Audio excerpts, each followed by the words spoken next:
Hey guys, how are you doing? It's me, DB Flyboy 917 Benjamin, however you want to call whatever you want to call me. I wanted to do a little interesting video. I'm sitting here talking to myself as if that's not weird enough, and I'm going through the story about how the F-150 got to where it is in terms of repair. Um, as if you may or may not have read this already, but uh, the truck is being repaired. The F-150 is being repaired. Once I get permission, if I do, from the shop that has it and the guy's name and all of that, I will tell you guys that so far I'm very impressed with it. It's made amazing progress. A lot of the damage is gone. It's just gone. Now, some of the things that they had to cut out and re-weld make it look a little rough right now. So basically what they have to do is cosmetic stuff and then the airbags and some stuff like that. But for the most part, the damage is gone. They've cut out the damaged pieces on the crumple zones on the front, and the door frame that was crumpled has also been repaired. So it's made amazing progress, and I'm extremely impressed with how well this truck looks.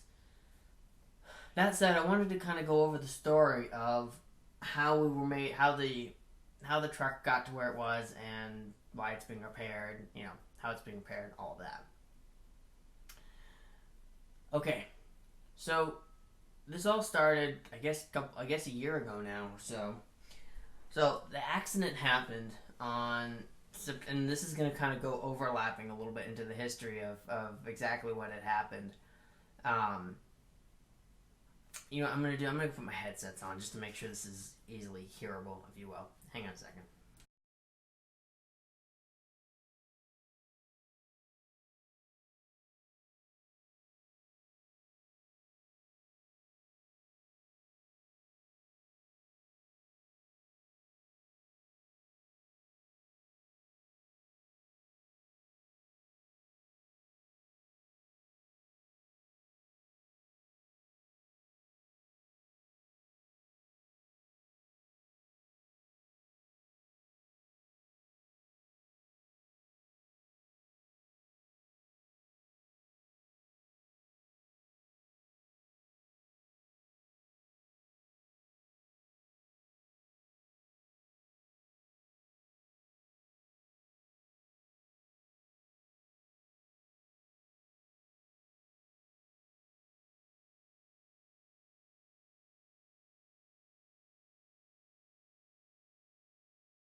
Sorry about that, you guys. I had to go use the bathroom. When I've been drinking this thing all day, it gets to you quickly.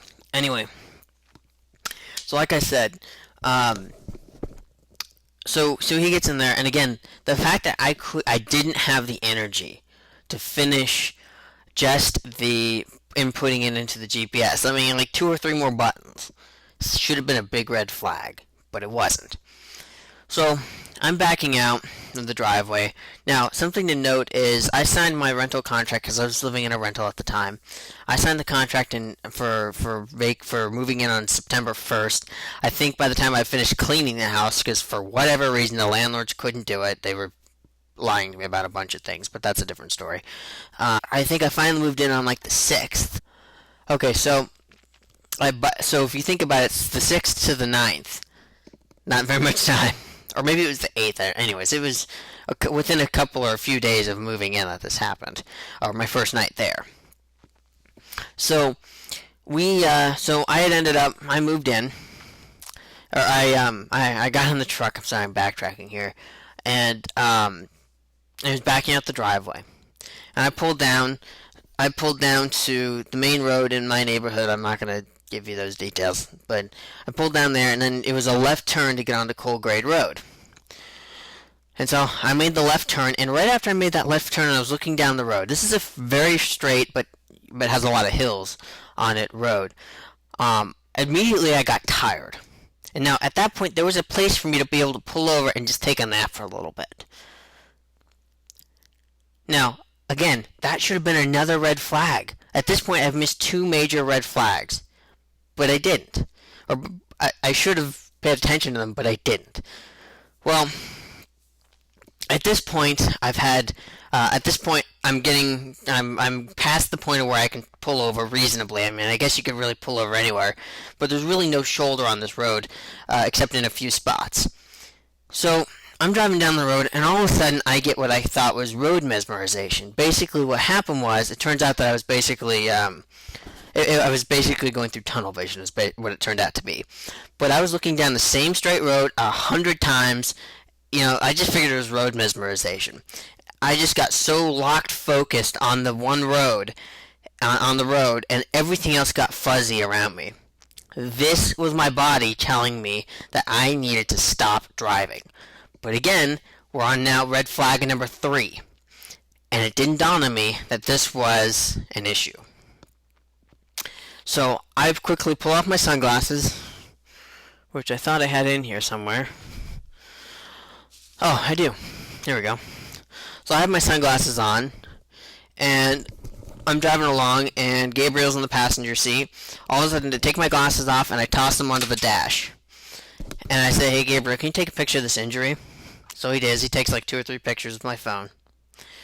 And next thing you know, apparently what happened was when I pulled my towel away from my eye, I saw the big splotch of blood. It was more towards the original size than the big one. I basically fainted. I guess what had happened, from what I've been told, is I put my head down in my lap like this, I closed my eyes, and I fainted. And so I guess then what had happened after that was we drove over onto the side of the road. Now, the road is up here, the cliff where we were, or where we were was down here. So there was a cliff to get down there. So I guess what had happened was we drove over 5 or 6 trees, and then we crashed into about an 8 or 9 inch eucalyptus tree. And that's what finally stopped us. Well, so we drove off, so I guess I swerved off the road and drove into this ditch and drove over the 5 or 6 trees, and the tree stopped us. Now, at this point, you may have asked yourself, well, why didn't Gabriel take the wheel and take care of this? For a couple of reasons. First of all, he doesn't have his driver's permit. I don't know why, but he didn't. And second of all, because he was, I guess he didn't know that he could do that. So I was the only one that was able to drive, and so I figured I would be okay. Turns out I wasn't. Well, at this point, we've crashed, and I've passed out, and the thing I'm daydreaming about is, from what I can remember, is have any of you guys seen that episode of Top Gear UK?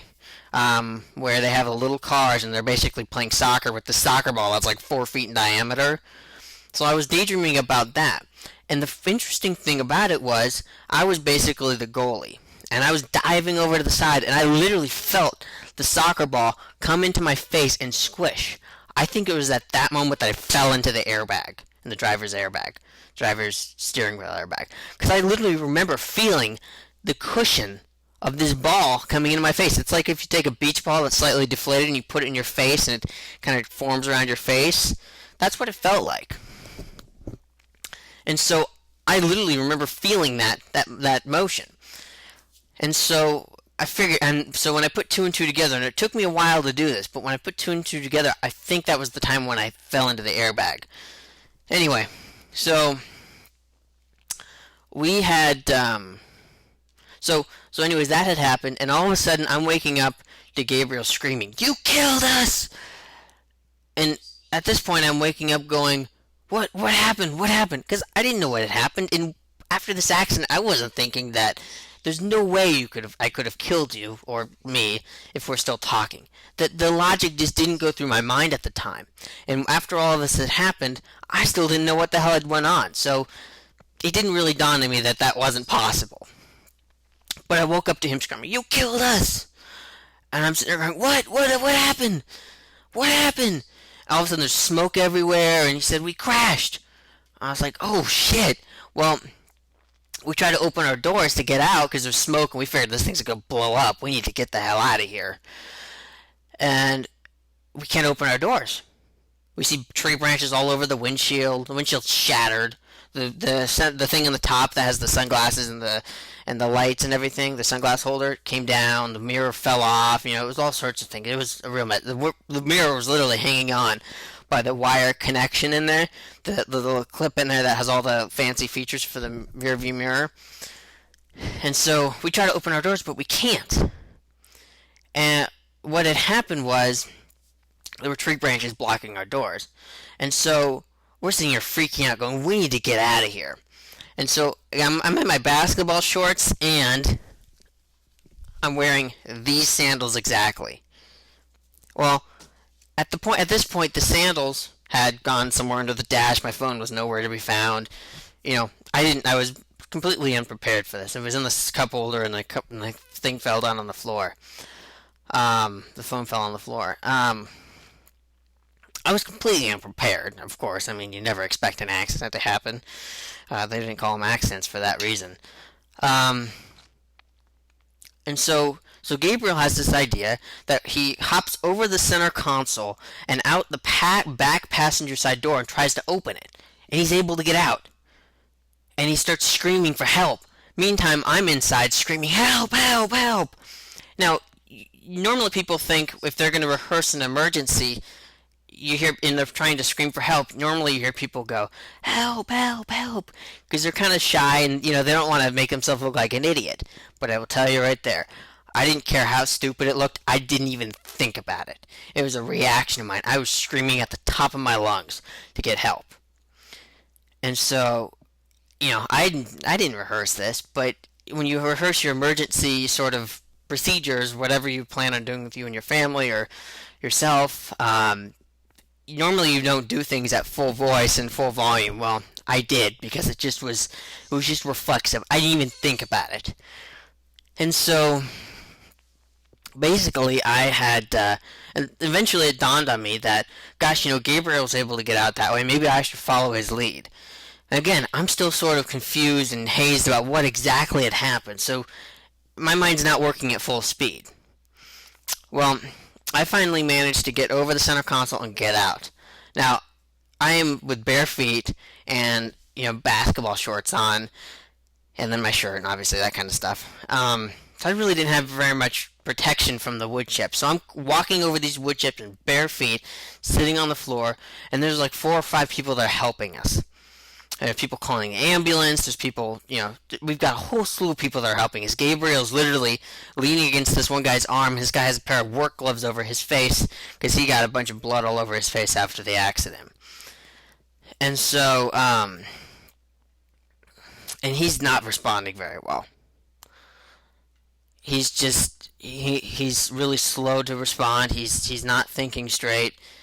I'm terrified that something happened to him.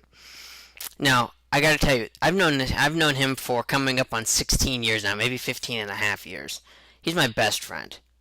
I don't want anything to happen to him. The fact that the truck saved my life as well as his, well, the fact that it saved my life is an added bonus. The fact that it saved his life was the important thing, as it turns out. But at this point, I'm freaking out, going, "Oh my God, there's no way he made it." So I had a little bit of a cut on my ear, I think, and then a couple cuts on my arm, which probably came from like the glass or from the airbag or something. Um, but I'm sitting here going, "Oh my God, what did we do?" And so these people are helping us, and I had people. I was asking, am I bleeding too badly? I mean, what's going on? Because I had the cut here, and then the cut here, and then the cut here. I wasn't in too bad shape, but I was freaking out, and I remember turning around and looking back towards the truck and going, "Oh shit!" Well, this one guy that has Gabriel in his leaning against his arm is on the phone with 911, and he's telling them that he's like, "This guy's got into an accident. Send an ambulance quickly now." And these people keep asking questions, question, question, question, and the guy's like, "Enough with the questions. Send an ambulance." Enough with the questions. Send an ambulance. They keep going over and over, and so anyways, this guy finally says for like the third time, "Stop asking me questions. Send an ambulance." They finally do. Hang on a sec. So anyway, then they finally hang up, and the guy just kind of tosses his phone on the ground, and it seemed like a couple seconds later. This actually really didn't seem pretty quick. This did seem pretty quick. I hear the sirens, and all of a sudden the ambulance and the fire truck guys came up, and they came down, and they put Gabriel on a backboard. They put one of those immobilizer things on his neck. I'm just like, "Oh fuck, what happened? What did I do?" Because at this point, I didn't think he was gonna make it. Like I said, he's on a backboard. His neck, he has one of those neck braces on. He's not responding very well. I'm just like, what the hell did I do? Well, as it turns out, he was fine. But as I've said a couple times now, but the fire truck guys are now talking to me, or the paramedics, one of the two, and he's going through a question. What's your name? What's your date of birth? And I'm very slow to respond. If you were to ask me now, what's my name? I could say Benjamin. If you asked me what my date of birth was, I can give you that instantly. But what I was doing this time, what was happening here was he would ask me for my name, and I'd say, Benjamin. It took me extra time to process it because I still hadn't quite registered what had gone on yet. And I was probably still a little beat up and maybe a little bit minor concussion from the accident. And so he finished answering. I finished answering his questions. I think there were 2 or 3 questions, just some basic stuff that you should know instantly. And then he pulls out his clipboard and he asks me the same questions again, just so he could fill that out on his clipboard. And he says, "Okay, well, we're gonna take you with us in the ambulance as a ride." And so you have the main bed, and then you've got the little bench seat, the little captain seat sort of thing. And I sat there. Well, he gets both of us into the ambulance, and all of a sudden this cop walks in. And I'm going to leave out some of the details of the story because they're personal and I don't want to get into them, but this is going to give you pretty much 98, 99% of the story. And so this cop walks in, and he's just this really nasty cop. I think he was a sheriff, or I can't remember. But anyways, he walks in and he talks to me and he says, "What happened?" And so I started explaining the story, the blinds fell down and all of that. He's like, no, just tell me how you crashed. Now, at this point, I didn't really think about why he was being so disgruntled. But in hindsight, I think he was trying to get to the point of trying to find a case to build against me for drugs or whatever. Now, I need to preface this beforehand with, I don't drink, I don't do drugs, I don't smoke, I just don't do it. It's not that I'm trying to do it it's not that it's some religious thing. Hang on. It's not a religious thing. It's not family thing. It's just I don't do it. I don't have an interest in doing it. So I don't do any of that stuff. And I hadn't, and that was not the cause of the accident. The cause of the accident was, as the doctor said, a vasovagal reaction, basically seeing the sight of blood and fainting. So anyway, so he's just getting really nasty, and I said, well, basically I had an injury on my eye right here, and as a result of that, we crashed. And so I'm like, okay. So anyway, so then he asks, what's the story with him? And this is the part I'm going to leave out. Well, the cop was just really nasty, and so he finally left. And my thought, in hindsight, was, dude, we just got into an accident. I don't need your attitude. I didn't say that to him, but after a while of kind of mentally recovering from it, my thought was, what was with the attitude? I mean, I didn't need an attitude from him. I just got into an accident. The last thing I need is to hear a bunch of crap from some cop who has a badge and a gun and thinks he's got authority over everybody else. The ego that some cops seem to have. So anyway, he left, and I figured he probably went to the salvage yard just down the street to warrantlessly, I would imagine, search my truck. Now, when I got back to the truck, it was all in disarray. Now, had the storage guy not told me that the cop went through it, I would have imagined that just the torn apart interior had something to do with the fact that it was, the accident and just the momentum from the accident. But he said this guy just went viciously through this truck. It's like, I need to see a warrant before you do that. It's called the United States of America. We've got certain things, and like I said, his ego does not excuse the law. Anyway, so I think I have his information somewhere, but it's been a couple of years now. I'm not worried about it. I should have done it at the time. And so maybe one day I'll tell you my story about my speeding ticket and the little ego that cop seemed to have too. I don't know what it is with me and cops. They don't seem to get along. Anyway, so we so after we're done with that cop encounter, he walks out and we head off to the ambulance or off to the hospital. It was the same hospital that calling on his radio to find a hospital that can take us, and one of them isn't responding. Well, turns out the one that we were going to anyways was responding. And so he's so he took down that information and we headed that way. Well, on our way there, I kept asking him, is Gabriel going to be okay? Is Gabriel going to be okay? And he's like, yeah, he'll be fine. He took both of our blood pressures and all of the vital stuff, and he said he'll be fine. And then what he did, which actually really helped me mentally, is and I'm sure he did it for his own, to help him too, but he lifted up Gabriel's shirt so you could see his stomach breathing. And so that helped a lot as well. But again, I was still convinced that he wasn't going to make it because of just the fact that he couldn't do anything. Gabriel was laying there in this on this stretcher, and he like the EMT that was in the back with us was asking him to sign something on his phone, just basically saying that we had gotten a ride in the ambulance. And the only thing Gabriel could do was ever so slowly, he was able to do that. Just about a half-inch line and a little bit of squiggly. That's it. That's all he could do. And I'm sitting here going, oh man, what did I do?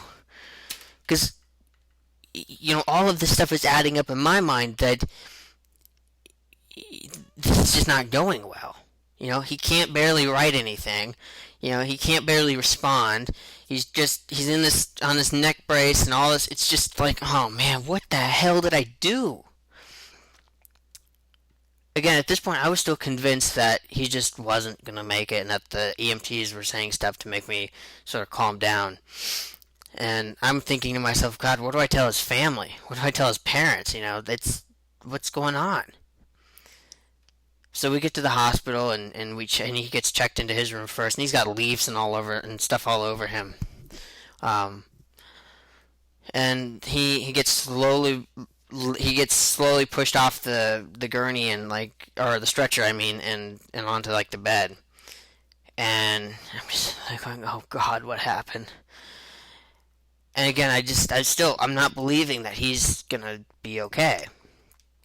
So then they pull me over to my room, they check me in, and I'm sitting there. I've got all sorts of monitors and crap plugged into me, and um, and so then two doctors walk in, and they look at me and they're deciding, do they close this wound here with stitches or staples or glue, or what do they do?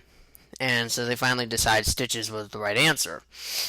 And after they made that decision, they left, and they came back, or they left, and then while they were gone, so they had the sliding glass door and then a curtain, and you could see about, I don't know, 3 inches below the curtain, so enough to see someone's shoes or socks. Well, I get this knock on the door on the glass, and I see these gray socks underneath the window.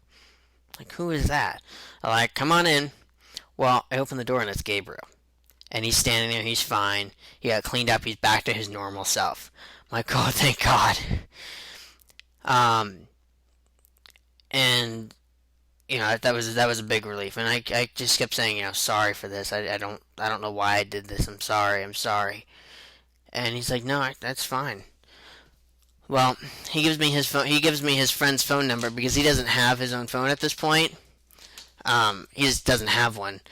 And so he gives me his friend's phone number. He's gonna go talk with him, and he walks out to the lobby. And a couple minutes later, he comes back and he says it turns out that there's someone else waiting in the lobby that got into an accident on the same road. And I'm like, oh great, this is what I needed to hear right now. So, anyways, that's all, gone terribly. And so then all of a sudden I get this. So anyways, he leaves, and I'm just sitting there minding my own business, watching TV, whatever I was doing. And I see these shoes beneath the window, and a knock on the glass again, and I say the same thing. Come on in. Turns out it's my dad, because Gabriel had called him, and he also called my brother, and told him about the accident. So my dad's like, what happened? And I explained to him I got into an accident in the F-150, and here I am. It was a little bit longer than that, but, that was the general idea. And so he's sitting there with me, and, we're doing our thing. And,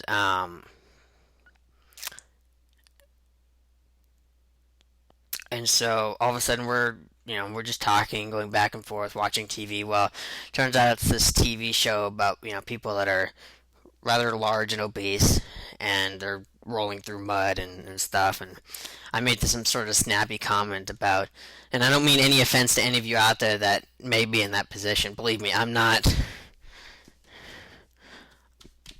exactly skinny, so believe me, I'm not trying to poke fun at anyone. I know, I'm the same sort of way. But anyway, he's he's rolling around, we're watching these people roll around in the mud, and I come up with some snappy comment like, I'm in enough pain already. I don't want to see this. And so we turn off the TV, and we're just talking, hanging out. Well, he leaves, and all of a sudden the guys come back with all the stuff to do the stitches, and I'm sitting here talking with the doctor. We're joking about Ron White, and for those of you that don't know, Ron White's a comedian. We're just joking and having a great time, and he's laughing, and we're chatting, and I'm like, before you start the needle stuff, I don't want to see that crap going next to my eye, because remember, this happened right here on my eyelid, or somewhere in my eyelid. So, this little piece of skin is all that it was. That blind could have gone through my eyelid and punctured my eye. That would have been terrible, but it didn't. Thank God. So I don't really want to see this stuff next to my eye. I don't like to see needles anyways, and I certainly don't want to see them right by my eye. So I told the guy, I said, look, I'm just going to close my eyes and let you do your thing. I really don't want to see it. And so I'm like, you ready? He asked me, okay, are you ready? And I'm like, no, but I won't ever be, so let's just get this done. And so we're just sitting there, we're chatting, we're having a good time. And all of a sudden he's done. Okay. Well, he left about a quarter inch of thread on either side of the knot that he ties. And there's two little knots, or two little legs to the knot. It looks sort of like this.